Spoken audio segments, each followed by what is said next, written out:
Hi friends, welcome back to my channel. So promo వచ్చింది కదండి మనకు.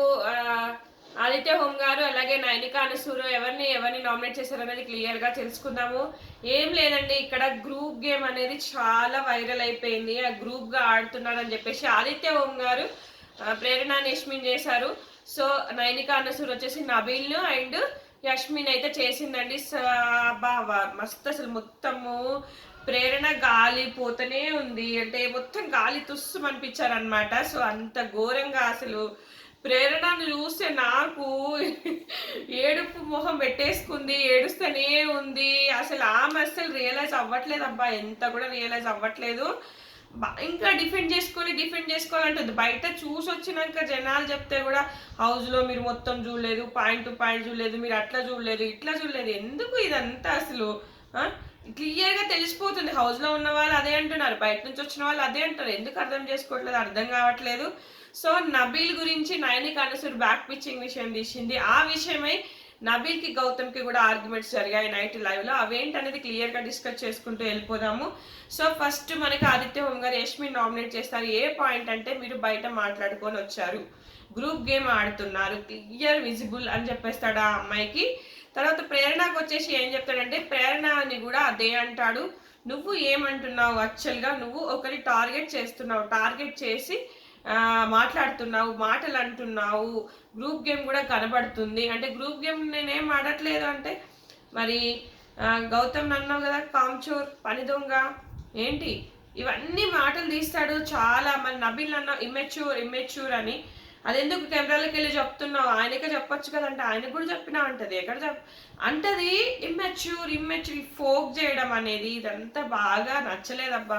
ప్రేరణ స్టార్టింగ్ లో చాలా బాగా ఆడేది, చాలా బాగా మాట్లాడేది, చాలా క్యూట్ అనిపించేది. బట్ అది బయటకు వేరే విధంగా వెళ్ళిపోయింది. సో నువ్వు అసలు సీత కూడా, సోనియా మొత్తం అసలు మాట్లాడలేకపోతుంది. ప్రేరణ మొత్తం అసలు ఏమీ లేదు, అసలు ప్రేరణను మొత్తం ఎక్స్పోజ్ చేసి బయట పెట్టేశారు ఆడియన్స్ ముందు. మొత్తం లైవ్ లో అయితే చూస్తే ఏమన్నా అసలు ఇట్లా వచ్చేసింది. ప్రేరణ ఎంత డిఫెండ్ చేసుకున్నది అంత డిఫెండ్ చేసుకోలేకపోయింది. ఎందుకంటే పాయింట్ సీత కూడా చెప్పేసింది, ఎవిక్షన్ షీల్డ్ విషయంలో నువ్వు రోహిణికి ఇవ్వకుండా అతనికి ఎందుకు ఇచ్చావంటే, నాకు రోహిణికి ఇవ్వాలని లేనే లేదంటది. తర్వాత అవినాష్ కు ఎవిక్షన్ షీల్డ్ ఎందుకు వాడామని క్వశ్చన్ చేస్తుంది నబీల్ని. ఇప్పుడు అవినాష్ అడుగుతుంది, నువ్వు నన్ను సేవ్ చేస్తావు అంటే. ప్రేరణ నాకు భయం వచ్చింది, ఇప్పుడు ఒక భయం ప్రేరణలో చూస్తున్నా. ఎన్ని రోజులు నేను చూడలే ఆ భయాన్ని ప్రేరణలో. ఇప్పుడు భయం పట్టుకుంది, నేను ఎలిమినేట్ అయిపోతానేమో, బయటకి ఇంత రాంగ్ గా వెళ్ళిందా. ఇప్పటిదాకా నేను తోపు తురుము ఇవన్నీ అనుకుంటా అనమాట. నేను బాగా ఆడుతున్నా, బాగా ఇది నాగ్ సార్ కూడా మెచ్చుకుంటున్నా, నేను బాగా ఆడుతున్నా ఒక ఇదిలో ఉంది. ఫ్యామిలీస్ వచ్చినప్పుడు ఇన్పుట్స్ తీసుకొని రెడీ లేదు ఆ మెగా చీఫ్ గా, ఇది చేయాలన్నా అది చేయాలన్నా. పని చేసింది, చేయలేదని చెప్పట్లేదు. బట్ కొన్ని పాజిటివ్స్ ఉన్నాయి కానీ నెగిటివ్సే ఎక్కువ ఉన్నాయి. పాజిటివ్స్ కనబడవు అబ్బా, నెగిటివ్స్ ఉంటే నెగిటివ్సే కనబడతాయి జనాలకి. నువ్వెన్ని 100 మంచి పనులు చేయి, ఒక చెడ్డ పనితో తుడిచిపెట్టుకొని పోతుంది. అది నేను క్లియర్ గా చెప్పదలుచుకుంటున్నా ప్రేరణ పిఆర్ కి. ఎందుకంటే ఎంత బార్ మెసేజ్లు పెడుతున్నారు. నేను చిన్న రివ్యూవర్ని, నాకు పెద్దగా బార్ మెసేజ్లు పెడుతున్నారు. నవ్వు వస్తుంది నాకు.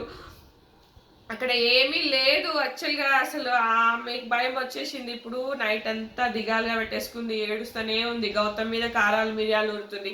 గౌతమ్ అట్ట ప్లాన్ చేసుకొని వచ్చిందంట, వాడు ఏం ఆడుతుండో అంటది. ఈమె ఏం చూసింది, ఈమె ఏమి తెలుసు, హౌస్ లో ఉండి బయటకు ఏ విధంగా వెళ్తుంది ఈమెకి ఏం తెలుసు. చెత్త యష్మికి కూడా పడాల్సిందే. ఎందుకంటే యష్మి చాలా తప్పులు చేసిందప్ప. ఇప్పుడు నేను ఇన్స్టాగ్రామ్ లో వీడియో చూశాను, నువ్వంటే నాకు చాలా ఇష్టము, నేను నీ మీద పడిపోతున్నట్టుగా పొట్రై అవుతుంది, కానీ నేను మా తల్లిదండ్రులు వచ్చినా చెప్తాను నువ్వంటేనే నాకు ఇష్టం అని. నువ్వు చాలా ఇవన్నీ చెప్తుంది అక్కడ అమ్మాయి యాక్చువల్గా.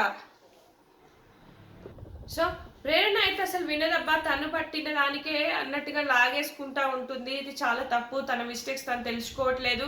రోహిణి విషయంలో రోహిణి అడిగిందని ఇచ్చిన అని అన్ని అబద్ధాలు, అంత ఘోరంగా మాట్లాడుతుంది. సీత మొత్తం ఎక్స్పోజ్ చేసిందబ్బా.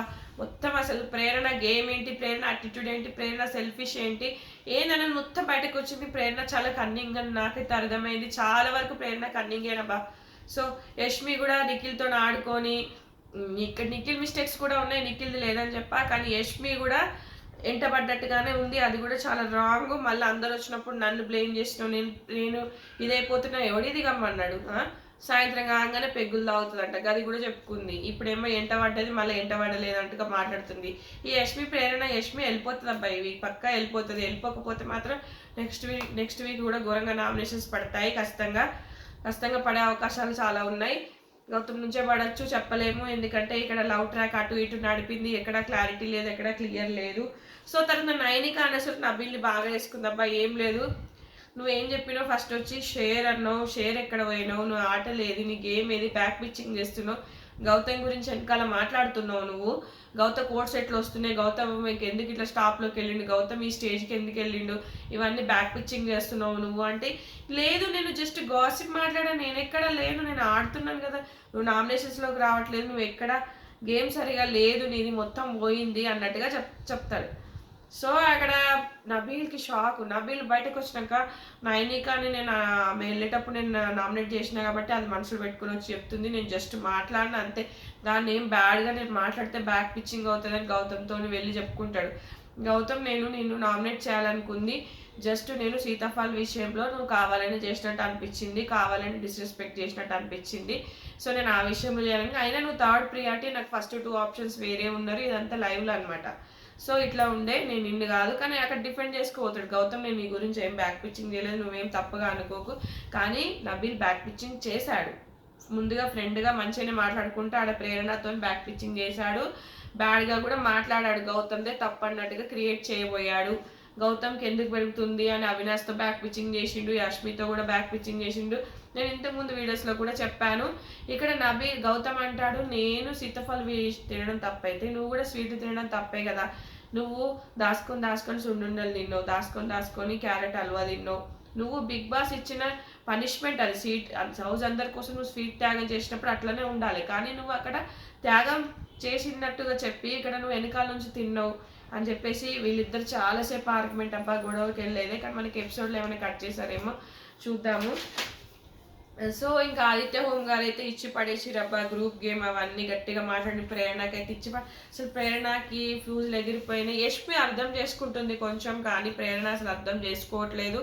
ఇప్పటికీ కూడా యష్మితో అంటుంది, నన్ను తప్పు అంటున్నారు గ్రాటిట్యూడ్, రోహిణి అడిగిందని చెప్పేసి ఎవిక్షన్ షీల్డ్ అంటే ఎవిక్షన్ షీల్డ్లో ముందుకు జరిపిందంట, కానీ ఎవిక్షన్ షీల్డ్ ఇవ్వాలని లేదంట. ఈమెకైతే సూట్ కేసులు, ఈమెకైతే అందరికి హెల్ప్లు చేయొచ్చు, కానీ ఈమె మాత్రం ఎవరికి హెల్ప్ చేయదు అన్నట్టు.